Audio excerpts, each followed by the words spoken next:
listeners, you are very welcome to the Being Brilliant podcast.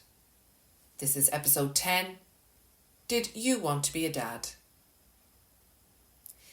This episode is very personal for me because 13 years ago I walked away from 7 years of trying to conceive, miscarriage, multiple fertility treatments, disappointment and loss to pick up the pieces of my life and try to mend a broken heart and mind.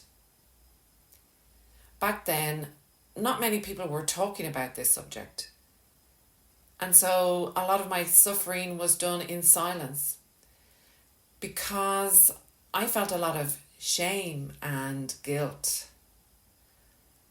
I also felt very isolated because what I noticed at the time was that I had no role model for how a happy and successful life without children would look like for someone who had tried to have children but failed. I knew no one who was talking about the impact of childlessness. No one who had gone through what I had gone through, but didn't have the Hollywood outcome at the end. And then a few months ago, it dawned on me. I am now the elder woman that my younger self needed to meet and needed to hear. It's okay. Life has other plans for you. You will find your purpose. You will feel happy again, and you will heal. So I then had a great conversation with Dee Kelly on her Finding Space podcast, and we had a lot in common and a lot to talk about. I wanted to offer hope to any couples walking away without a baby and wondering what the future would be like without kids. I knew that if the conversation helped one person, it was worth having. Then after we recorded the episode, I couldn't stop thinking about the impact of involuntary childlessness on men. There is now a lot of women in this space talking, which is fantastic. But I scoured the internet and I could not find a male equivalent of Dee Kelly in Irish podcasts or Irish social media discussing the impact of male childlessness from a lived perspective. Why is that? As Irish people, we love to talk, and in recent years we've made great strides in the fields of men's mental health. Men like Bressie, Blind Boy and Jerry Hussey have courageously shared their stories and their struggles, and I know they have helped countless men by talking about important issues like anxiety, depression, and what helps them keep their minds healthy. So why are no men in Ireland talking about involuntary childlessness? I know from first-hand experience that if you want to be a parent, and for various reasons of which there can be many, this milestone, if it eludes you, has a huge impact on your mental health. Aren't men just as broody as women? Did you want to be a dad? Well, one man certainly did, and his name is Dr. Robin Hadley. He's an associate lecturer in Manchester Metropolitan University, and he has researched and spoken and written about this topic extensively. Dr. Robin Hadley always wanted to be a dad, but life had other plans. In this episode, he very kindly shared his story and his research findings with me. If you are listening and these issues impact you, I hope this conversation will help you feel less alone. If you don't know this already, 1 in 4 men in Europe are childless, the majority by circumstance, not by choice. I'll pop a link to Dr. Hadley's website in the show notes where you can gain access to lots of information, resources and contact details for men's groups dealing with this topic. And finally, If you are a young man listening and you think that you have lots and lots of time to conceive, maybe you do. I hope you do. But it is worth knowing that male infertility and the opportunity to conceive does decline with age. Just because it is possible does not mean it is probable. So I'm absolutely delighted to have you here, Dr. Robin Hadley, Associate Lecturer and author. You're an Associate Lecturer at Manchester Metropolitan University. And today we're talking about the vast and very complex area of childlessness in men. And we're calling it involuntary childlessness in men because, of course, there are some men out there who are childless because that's the path that they have chosen. But there's a lot of men out there who, in the world today, who are childless, not not through any choice of their own, for various reasons, which we will get into ourselves later on. But maybe we could start, Robin, if you can tell me a little bit about you, your childhood, your background, because I always think that's a very interesting place to start because that gives us sometimes clues and indications to how our life goes and the choices we make in life and how we've got to where we are now. Great, yeah, sure. Thanks so much for having me on. It's a delight to meet you and a delight to talk about this fascinating subject. I'm a Mancunian, was born in Old Trafford, which is a working class area of Manchester, and I come from a very large family. So I'm the seventh of 8 children, 4 boys, 4 girls, and I was born in 1960, so that makes me 65 at this time. And I always expected to be a dad. My parents, when I was growing up, if they were, and quite often were, refusing something, would say, you're going to have to make these hard decisions when you're a parent. So that was always feeding in there. And being the seventh of 8, a lot of my parenting came from my brothers and sisters, really. And, you know, brothers and sisters and family dynamics, sometimes that family parenting wasn't that good, really. Getting me to do things that, as an innocent, I did. And they laughed about that. And so I left school with very few qualifications and was lucky to get a work placement at a university and became a scientific and technical photographer. And in my 20s, I met my first wife and we got married. And our aim was to have children. We were both working class. That was our aim. And then during the marriage,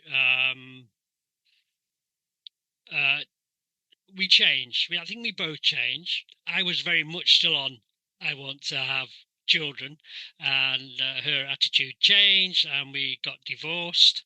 And just after we divorced in the UK, there was an economic crisis and interest rates went up to 13% from whatever they'd been, 7%, I think. And I meant that most of my wages went on paying the mortgage. So I kept the house.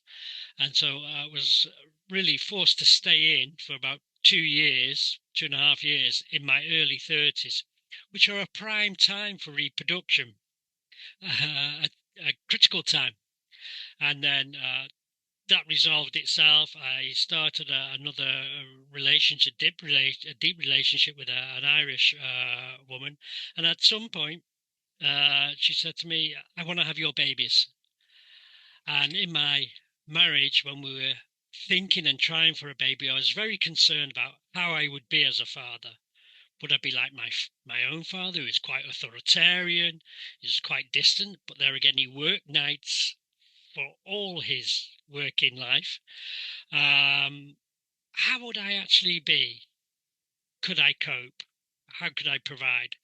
But when my then girlfriend said this, I thought, actually, no, I can do this. We can do different things. I can be a house husband or a stay-at-home dad, and I can manage.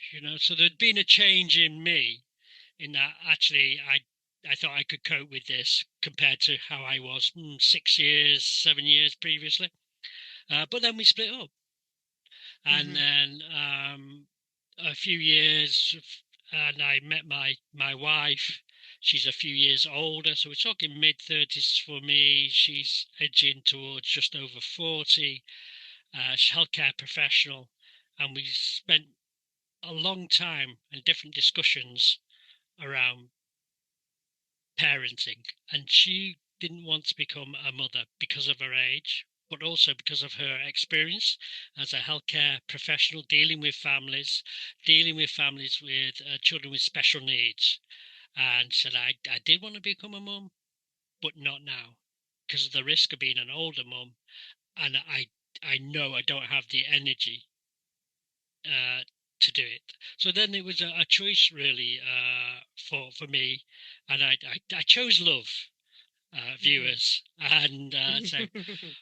But all that puts into context different things that influence your reproduction.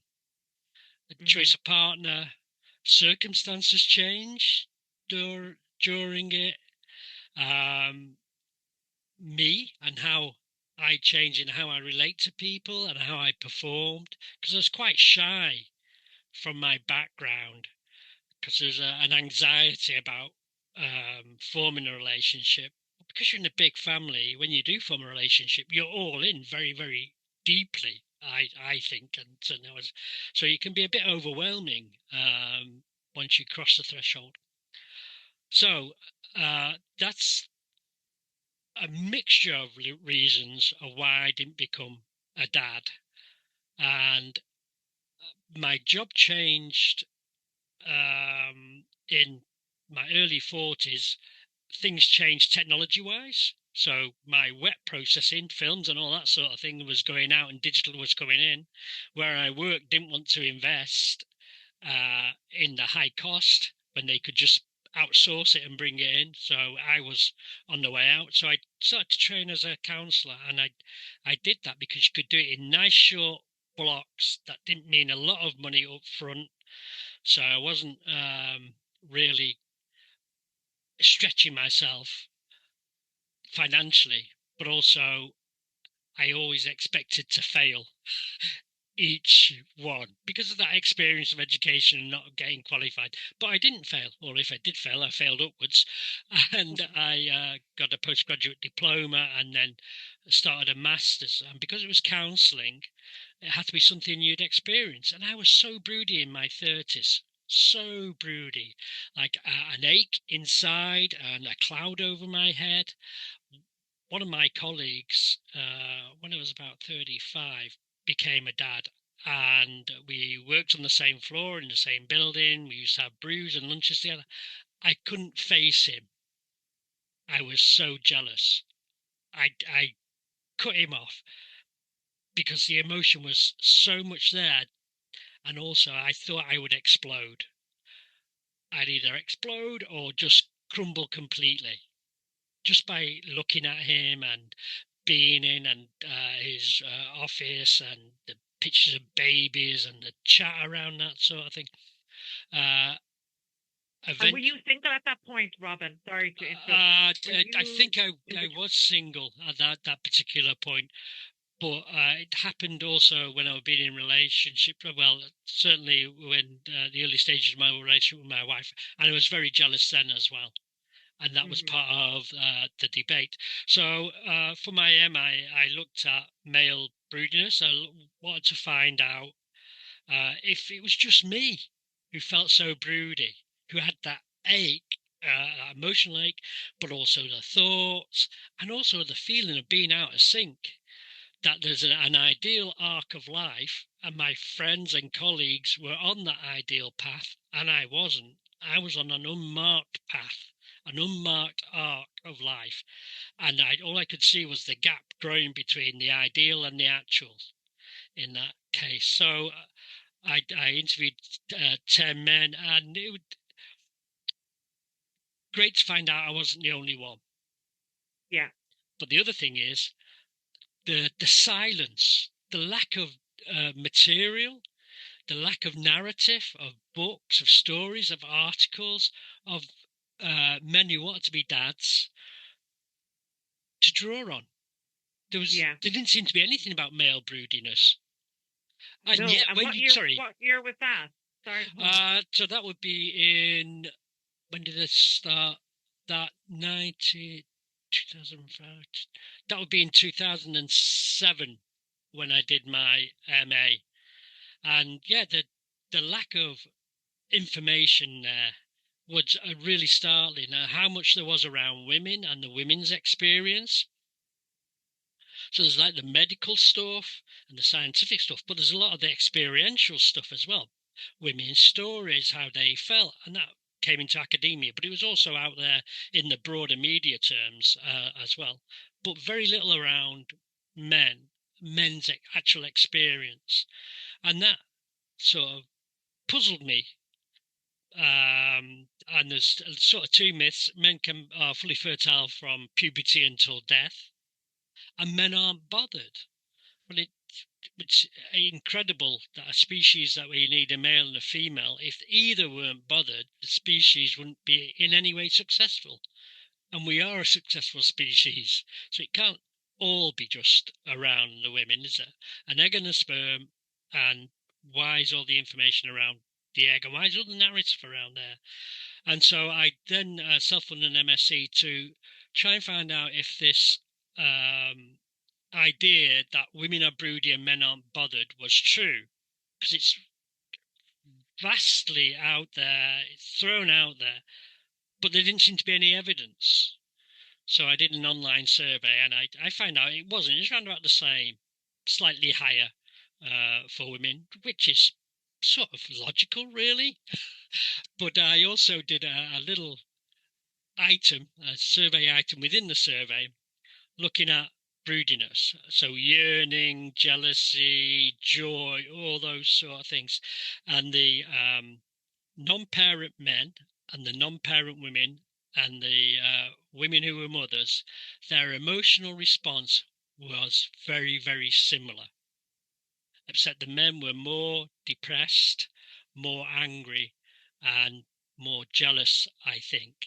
And this came as a shock to me, because you don't hear about that. And in that graph, the fathers were different from everybody else. And so maybe there's something around fatherhood changing men's feelings, attitudes, but also what's available for them to change their behavior. You become a dad, you can start saying, I'm a father now, I've got responsibilities, I'm not going to go playing sports, going out drinking, having that high life, I've got something else. But also that's sort of encouraged within society and the narrative you occupy. Children are a big social bridge. So in the work situation, if your boss has children and you become a parent, then you've got something else to talk about. You've got a shared experience.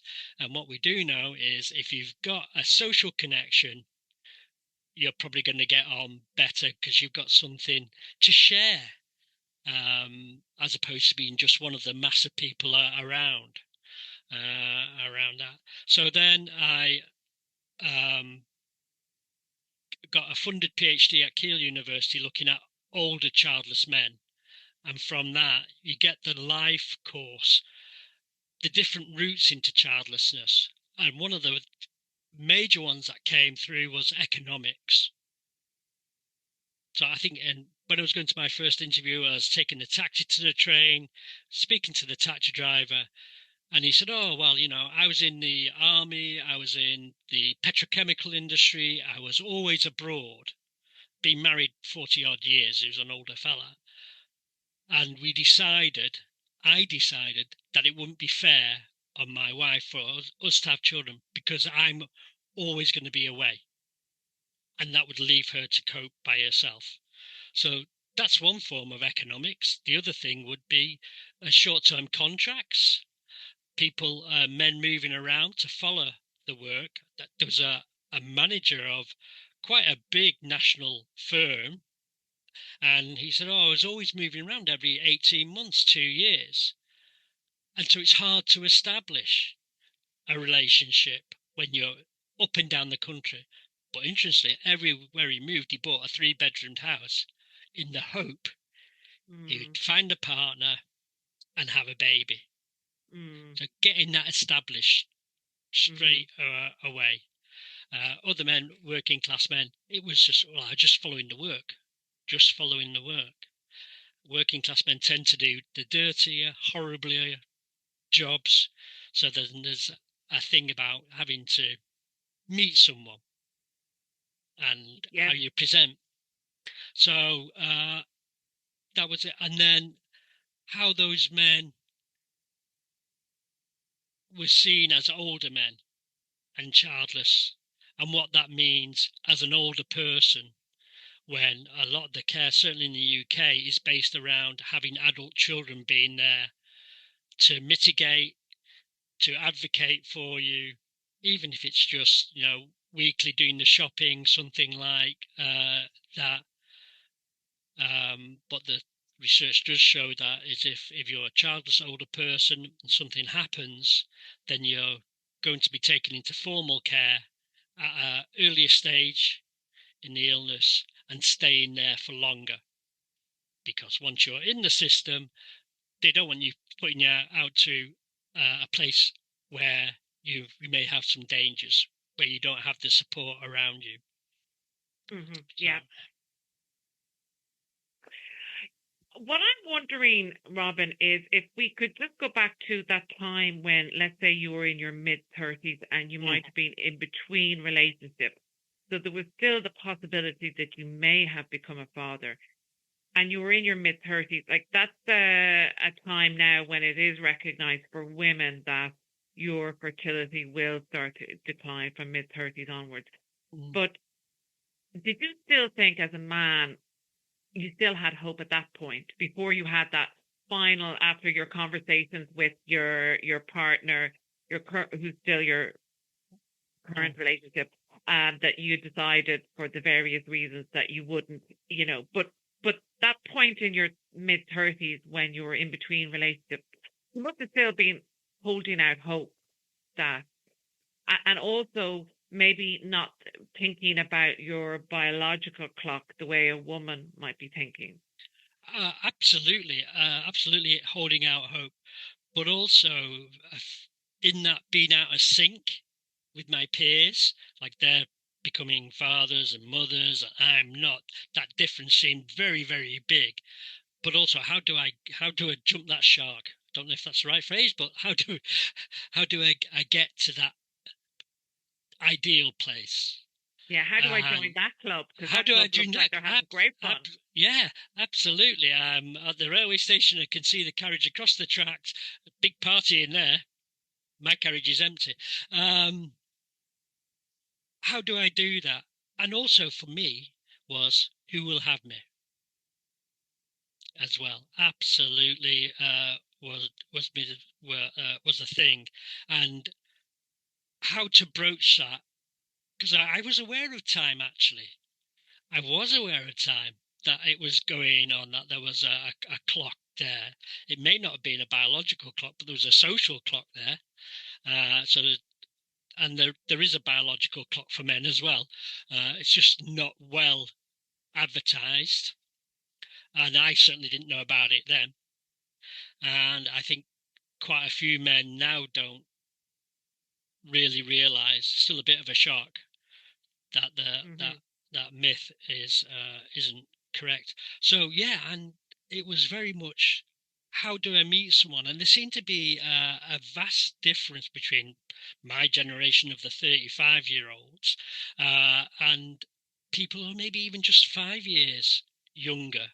And I'd be looking at somebody who's probably 5 years younger or a few years younger. Actually, anybody would do.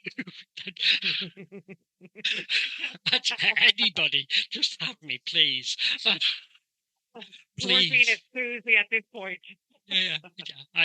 Yeah. There's no standards. But I think in my head there was somebody a bit younger, because of being more fertile around that element. So I was obviously aware of that element, the biological element, and maybe everybody is for the women's biological clock, but not the man's. And actually, because I worked in a university, I was working with younger people, and they did seem like a different breed, different standards, different attitudes, different music. I'm a working class beer drinking, pie eating fella. You can't tell from my lovely cheekbones and ripped body. Um, and they were into a different thing. And so there's that jumping, that social thing as well. And I guess there were women around of my age who wanted to be mums, but I don't think we moved in the same circles. The place I worked was very male orientated, at 85% men, I would say. Probably 60-70% students were men, 30% were women. And so it's where would you find a partner? And I think there's something around where you socialize. And as I say, I'm a beer drinking, or was a beer drinking, pie eating fella. That was the working class thing. Go to the pub, chippy on the way home. It was the 80s, so kebab.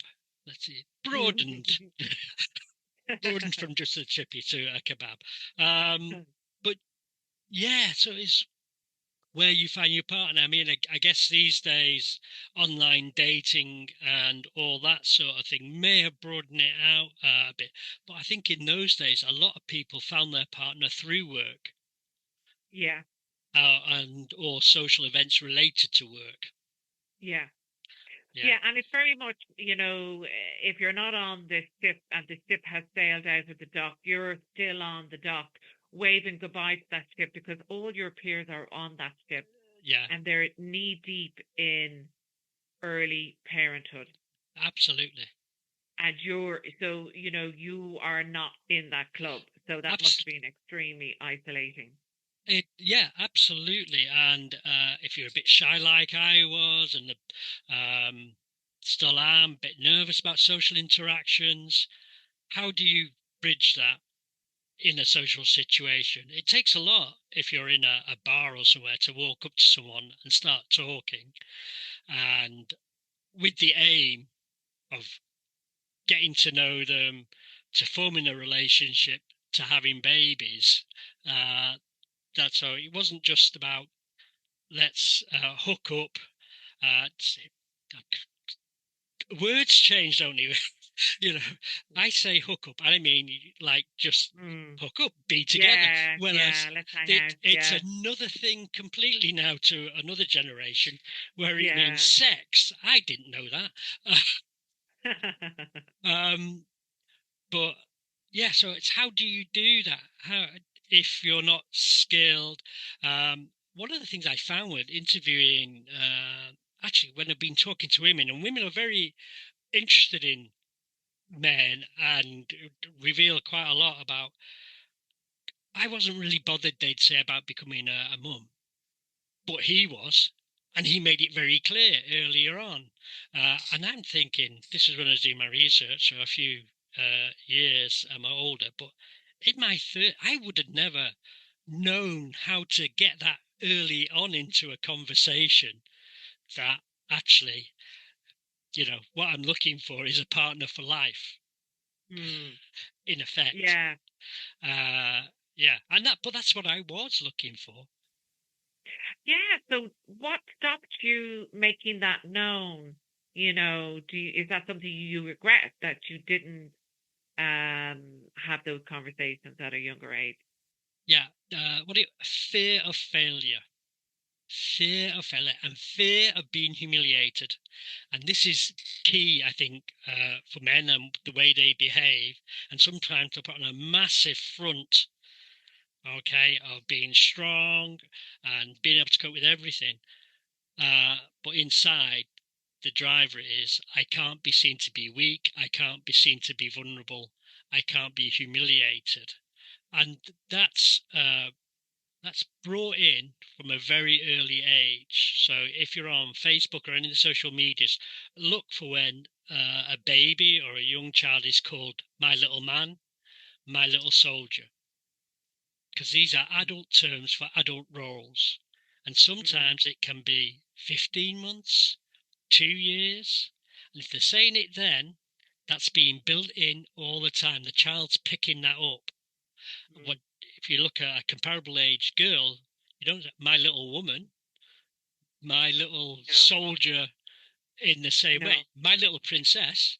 And quite a lot of women of all ages have said to me, and I'm still his princess now, even though I run a multinational company and have sort of things.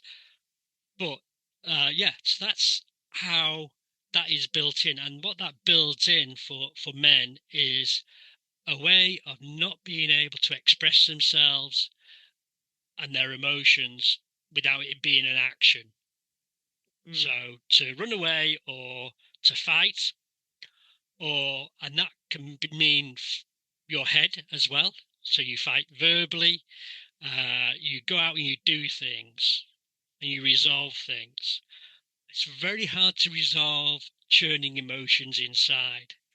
And if you're feeling frustrated and there's a bit of a volcano, there's a concrete block that's being capped there by society, and you're trying to get round it, it can be very, very difficult if you don't have words to do that. And that's maybe something in the way women, boys and girls are raised that tends to make that girls are given a more nurturing route.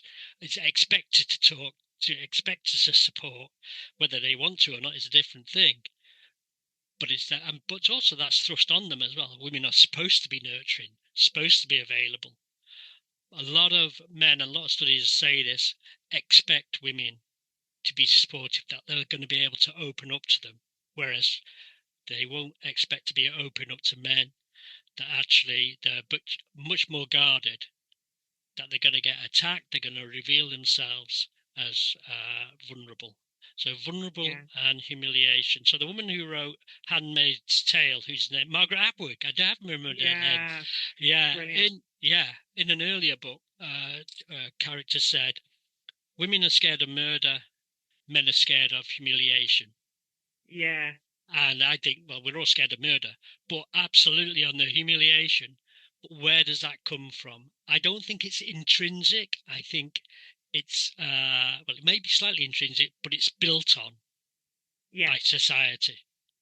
And why is that? Society needs, all societies at some point have been warlike, and they've needed to have people to go out and fight and defend. And men are physically better at doing that. So then it gets reinforced. You don't want to give your enemies a psychological advantage. So you have to sort of incorporate into your men, be strong, don't be weak, be stoic, take it on the chin, move on. You get knocked down, you get up again. You don't cry. You don't show you're vulnerable. So that's a societal thing that benefits society, maybe not to the benefit to the individual. Yeah. We want our men to be strong so they fight for us, but not so strong that they will suppress everything. Yeah. All the emotions. And then, we know what happens when you suppress something. Yeah. I also think of the male psyche as, and obviously this is a broad generalization, but men as they're doers. If I think of my own father, he was a doer, not a talker. But I think for him, he was very successful in his chosen career, but I think the foundation of having a family is what spurred him on to be successful. I think it's for a man to have a family to support. That's what gives them purpose and meaning. And then they end up doing very well in their careers as a result because they're doing it to support a family. And absolutely an approved social role. So you become a father, and there's all these narratives you can take that are rewarded as well. He's a father, so he can go early. He's got other things to take care of, but also can be a driver. I'm a father, so I'm going to be ambitious. I'm going to push to the head of the queue now. I'm going to really stake a claim because I've got to provide. Yeah. And that's rewarded as well. Oh, well, and you see it quite often with politicians. They roll out their family, particularly in America. They're always surrounding themselves by their family. And that's absolutely saying, I'm a virile man. So we're measured by our virility in society. I'm validated by my virility, by my biological virility. Look, I'm surrounded by all these kids. By my social economic virility. I'm a high-ranking politician. I'm the leader in my section. I'm the leader of the company. These are all kudos status to build up. And so what if you're not that? How does that? And so for men, that validity is outside themselves. It's what they do to provide quite often. So there's that gap between actually this is my defense shield, this is my shop front, this is what I'm selling. Okay, but you're not going to come into the back of the workshop to see how all that's made. Okay, and it could well be the reverse for women, that actually, your validity is internal through motherhood. And what happens then if that doesn't happen? How are you treated? And that's another thing to look at. How does it treat people who don't fit the ideal? Yeah. So what was your experience when you suddenly realized you're not fitting the ideal, when it finally dawned on you, oh, I'm never going to have children? Do you remember a moment in time when that really hit you? I think, although we discussed it, I think doing the research during my MA and MSc, I thought that it's not going to happen. I knew it wasn't going to happen. It's like, so this is being human. You're holding contradictory positions, many of them in your head and in your heart. And so the hues of man, Hues, man. So I think we should have that hues man, the hues of man.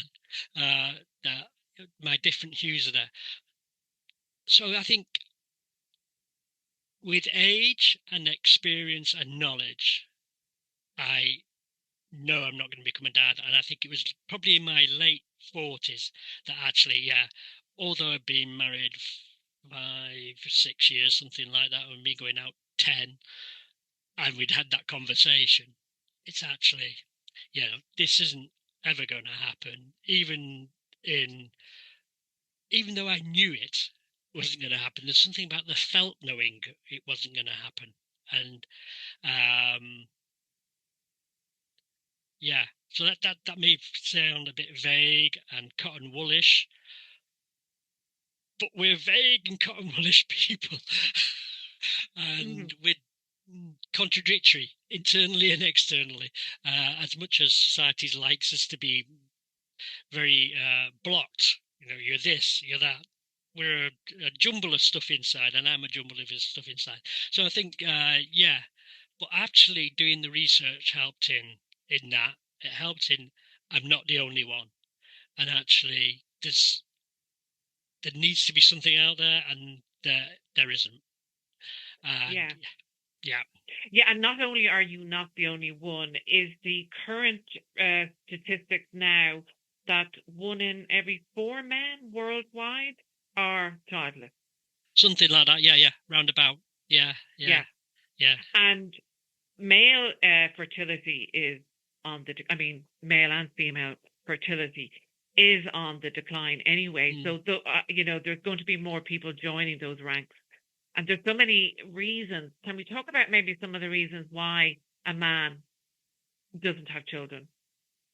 Apart from, we did cover like the social reasons and, relationships and finding somebody late in life, but even just on the physical side of things. Yeah. Yeah, absolutely. There's genetics. We can be genetically infertile. I think the thing about male fertility is we sort of assume it's 100% from puberty until death, and nobody really wants, men or women, wants to really question their fertility. But male fertility varies. It varies all the time. What you eat, what you do, your attitudes, the stress levels, all that sort of thing. So we're complex things, and we're complex biopsychosocial things.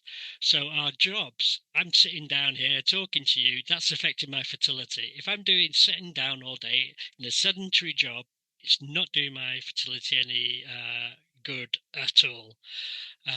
Diet, my beer and pies. Bad stuff. When in the 70s and 80s, smoking was really big. Vaping now, I guess, is the other thing. But anything you're putting in your body, your sperm is in production all the time, 24/7, from puberty onwards. And things you put in your body affect your sperm. Mm-hmm. So if you're putting nasties in, it's going to have an effect. Stress affects the quality of sperm. As well. So all these chemicals, toxins, and class, therefore, and education can affect your fertility outcomes. Class, because you tends to be doing the muckier jobs, tend to be in short-term jobs. Your view is, how do I keep a roof over my head? Those basic things, not long-term planning. Some study in Norway, I think, found that was true of the working class. For the middle class, they did plan their reproductive outcomes. It took maybe 18 months of planning of when they're going to have a kid and that sort of thing. So there's that difference as well. Education level, lower educated men and higher educated women, less children. Yeah. More likely to be childless. Interesting. Part of that is careers that people, men and women, but I think especially women these days, because of the career opportunities are there, are delaying having children. And then it comes to 30, in the mid-30s for women. Actually, there's the social clock there. People are having kids, but also that tick of the biological clock is there. And how can I do this?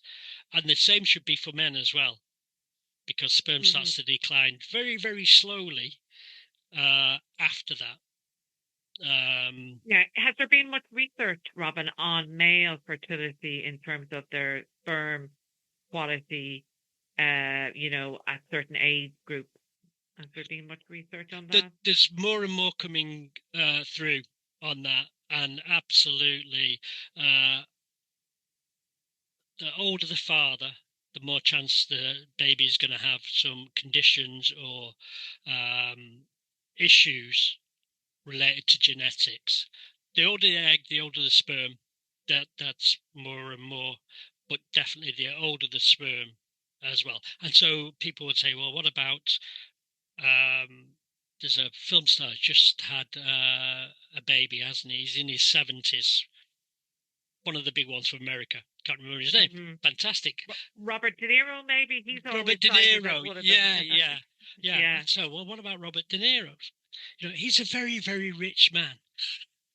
And if you're very, very rich, you can quite literally, if there's one thing that recent years have shown us, buy anything. And you really don't know what's going on there. But for the normal folk, having IVF, ART treatments, if you're having to fund it yourself, it's going to cost you thousands, tens of thousands of whatever your local currency is. Not many countries fund completely free, unlimited IVF. Usually there's a limit. Insurance companies in some countries step in, but again, they're going to be saying only so many rounds are we going to cover. And one of the things we know about IVF is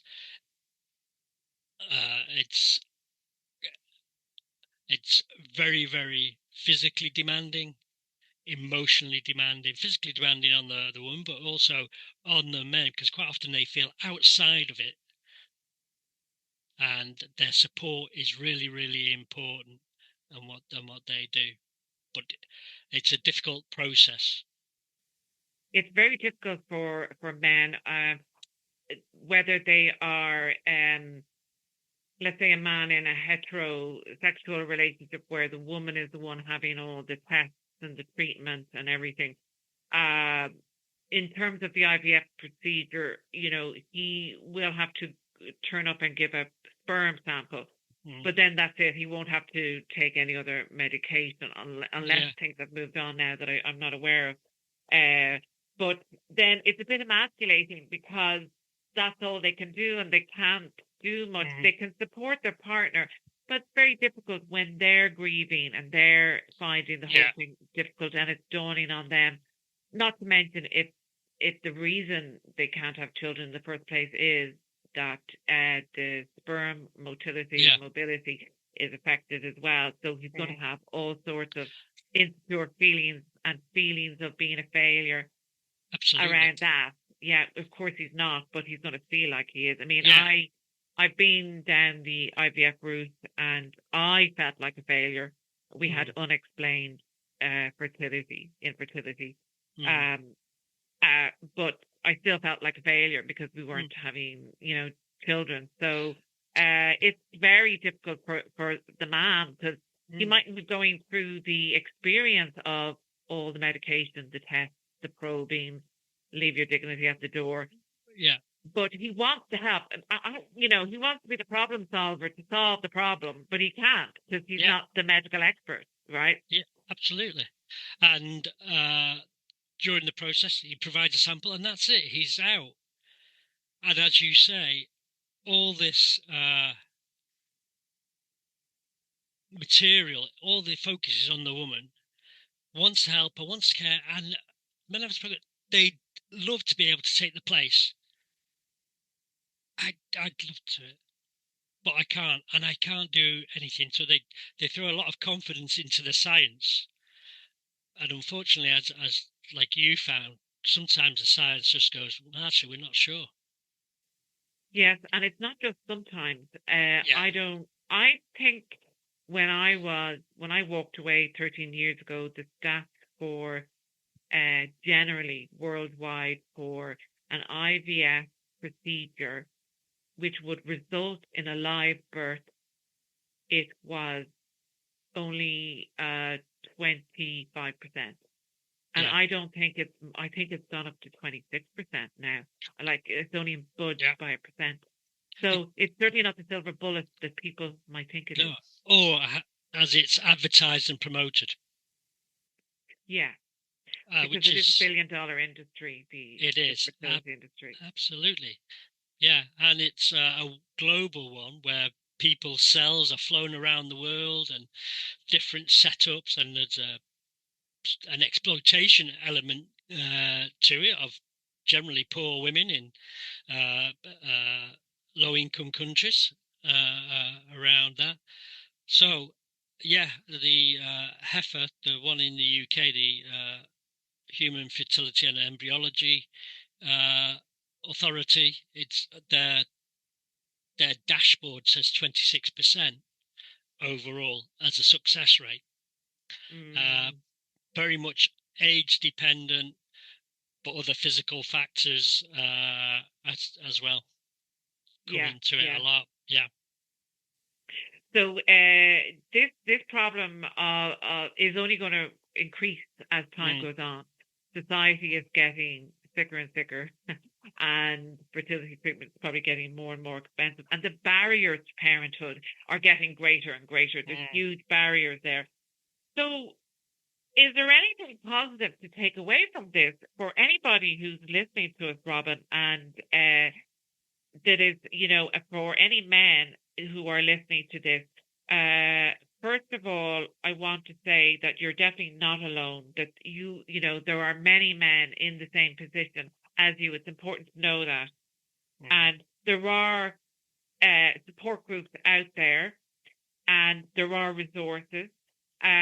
I'd like to invite people to take a look at your website, www.robinhadley, that's ROBINHADLEY.co.uk. And you have a lot of links to a lot of the research you've done. Have you any links actually on your website to groups, men's groups? Absolutely. There's a section there on different men's groups around. Great. That's great. That's really helpful because, you're definitely not alone, and a problem shared is definitely a problem to have, to take the burden from you. And also there's a link to your book. If anybody wants to purchase your book, it's called How is a Man Supposed to Be a Man? Male Childlessness and a life course disrupted. So that would be a good starting point. And so I commend you so much on working in the area where you found it was a personal struggle for you. But by delving into it, I'm no doubt that you've helped a lot of men. Do you get that sense from the men you talk to and the podcasts you go on and the people you talk to? Do you get a sense that you feel like you're helping? Yeah, to make a difference is a big thing, and I think I do make a difference. When I was doing my MA, and I just thought at the end, these men's stories, a lot of the men, in fact, all the men I've interviewed and quite a few I've just talked to say, there's something missing. And that's a key phrase, because there's something missing inside, but there's something missing out there. And so by doing this sort of thing, writing the book, trying to put some narrative in there for men to grasp hold of, so that if they want to raise it in a conversation, they can say, I saw this bloke, I read this bit, this is what I think. So there's that pathway of using somebody else's words, somebody else's actions, ways of being, of making it normal. And absolutely, you are not on your own. It's getting from what's inside to what's outside and feeling safe in doing that and being safe with yourself. Yeah, absolutely. And if anybody's listening that were lucky enough to experience fatherhood, don't naturally assume that any of your childless mates that don't have kids, maybe don't assume that that was their choice, and to just look around and think about, the people are carrying these things, they're going through life, and they're grieving a life that they thought that they were going to have, and suddenly, realize, oh, this isn't going to happen, and they're dealing with the consequences of that. Would you say the world is quite pro-natalist? Really? Absolutely. If you just look on any advert on the telly, there's usually a baby slips in there somewhere, or a family. Car adverts are fantastic for this, really. Suddenly there's a family. It always ends in a happy family. Yeah. Of course, we're recording this on the 26th of November. We're coming up to Christmas. I'm thinking Christmas can be a particularly isolating time for childless people. Yeah. So just for people to be aware, just to think that there are people out there that this time of year, for these reasons, it can be quite difficult. You know. I hope you can tell me that, Robin, that despite your grief and disappointment by not being a father, did you find happiness and fulfillment anyway in your I life? I think so. I think a lot of the men I've spoken to say, having a child would be a cherry on the cake. Well, you've got a cake and you can choose your toppings.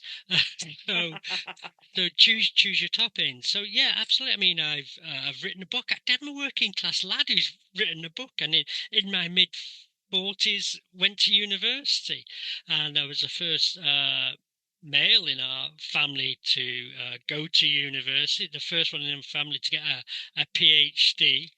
Uh, there's lifelong learning. I've met people like you. People are so generous in sharing their stories, and it's a privilege, an absolute privilege to do this and to say, you're not alone, and that this is perfectly normal. And there's lots of other people around in a similar situation. It's just that it's not talked about. Yeah, yeah. Well, I'm so pleased to hear you say that. And, I think real success is the pursuit of something altruistic where you're helping society. So that makes you, to me, a lot more successful than the likes of Elon Musk or Jeff Bezos. Mm. So I'm delighted to hear you say that you get so much out of, and you've had such academic success, and perhaps, as you said, you mightn't have been on this path had you been a father. So Yeah. you've had other types of success, and you've certainly made an impact, Mm. and that is, do you think that's your legacy, maybe? Yeah, yeah. The ideal path, I had to make another path. But Yeah, there's something about creating your own way and creating your own path that you can actually. I did this, I yeah, just didn't follow. But yeah, maybe that is my legacy. I existed, my book exists, and people talk to me and I talk to them. So yeah, that's brilliant, absolutely. Robin. Fantastic. Well, you're an absolute outlier in this field, and I know that we've helped people with this conversation today, Oh, and I excellent. know that and you have inspired men in Ireland. I know I've got listeners from all over the world, but I'm based in Ireland, and I'm particularly thinking of Irish men who may be affected, and maybe they will be able to come forward and have a conversation, whether that's publicly or whether it's privately, to be able to open up and talk about it with their friends and family. So, Robin, thank you so much. I really enjoyed our chat, and just really appreciate you, giving your valuable time to the Oh, Being Brilliant podcast. Thank thank you you so very much. much. Thank you. Thank you so much for the invitation. It's been a joy.